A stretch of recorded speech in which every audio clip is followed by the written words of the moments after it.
Bonjour! Aujourd'hui, sur cette vidéo, tu trouveras toute l'histoire du petit hérisson partageur jusqu'à la fin. Cela te permettra de raconter toi aussi une page de l'histoire pour ensuite créer une vidéo des enfants de la classe qui racontent l'histoire.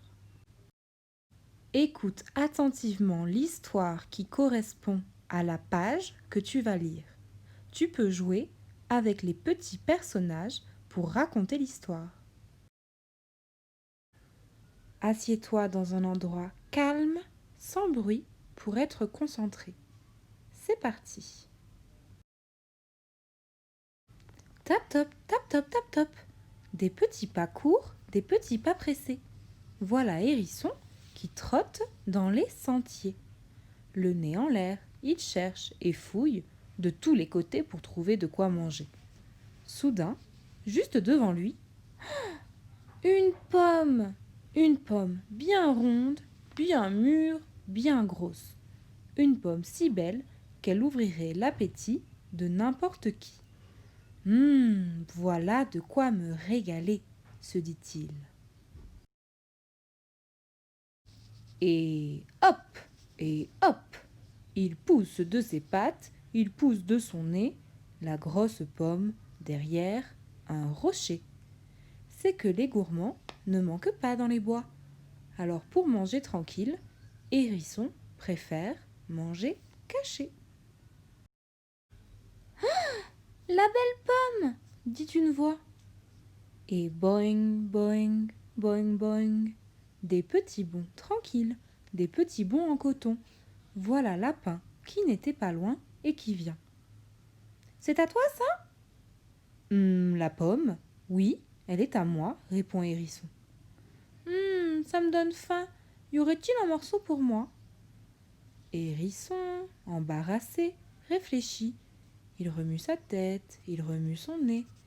Mais sa pomme est assez grosse pour être partagée. Coupons-la en deux, dit-il. Il y en aura bien assez. Et hop, tous les deux poussent des pattes, ils poussent des oreilles et du nez la grosse pomme derrière un tronc d'arbre, pour manger caché. Et oui, à cause des gourmands, vous vous rappelez? Oh, la belle pomme, dit une autre voix. Et zou et zip et zou. Des petits pas rapides, des petits pas qui volent. Voilà l'écureuil qui glisse jusqu'au sol. C'est à qui ça? La pomme, elle est à moi, répond Hérisson. Ça me donne faim. Y aurait-il un morceau pour moi? Hérisson, embarrassé, réfléchit. Il remue sa tête, il remue son nez. Mais sa pomme est assez grosse pour être partagée. Coupons-la en trois, dit-il. Il y en aura bien assez. Et hop, et hop, tous les trois poussent des pattes, ils poussent des oreilles, de la tête et du nez, la grosse pomme derrière un buisson, pour manger caché. Et oui, à cause des gourmands, vous n'avez pas oublié? La belle pomme, dit encore une voix. Et tati tati, toti toti, des petits pas légers, des petits pas de brindille. Voilà Souris tout excitée qui sautille. C'est à qui ça? La pomme, elle est à moi, répond Hérisson. Ça me donne faim. Y aurait-il un morceau pour moi? Hérisson, embarrassé, réfléchit. Il remue sa tête, il remue son nez, mais sa pomme est assez grosse pour être partagée.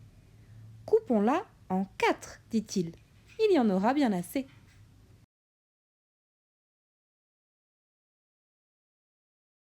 Et hop, tous les quatre poussent des pattes, ils poussent des oreilles, de la queue, de la tête et du nez, la grosse pomme vers le milieu de la clairière, pour manger sans se cacher.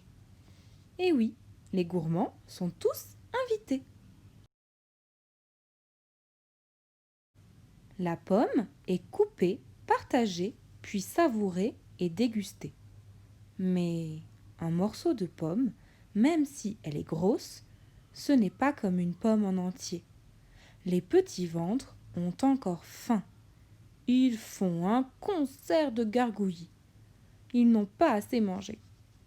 Hérisson commence à se demander s'il n'aurait pas mieux fait de tout garder. Attendez, dit Lapin. Dans mon terrier, j'ai 2 carottes et une salade. Moi, j'ai 2 glands et des fruits des bois, ajoute Écureuil. Et moi, j'ai du fromage et des noix, complète Souris. Allons vite les chercher. Et hop, des petits pas s'en vont de tous les côtés. Hérisson, lui, il attend. Lapin, Écureuil et Souris reviennent vite, les bras chargés de bonnes choses à manger. Quel repas! Quel régal! Hérisson ne regrette plus du tout d'avoir partagé sa pomme. Sans ça, il n'aurait pas de carottes, ni salade, ni fromage, ni noix, ni glands, ni fruits des bois. Et il n'aurait pas non plus d'amis pour partager tout ça. Alors la prochaine fois que vous trouverez une pomme bien ronde, bien mûre, bien grosse, vous saurez quoi faire. Et l'histoire est terminée. Maintenant à toi de jouer. Raconte-moi une page de l'histoire. Regarde bien quelle page t'est attribuée.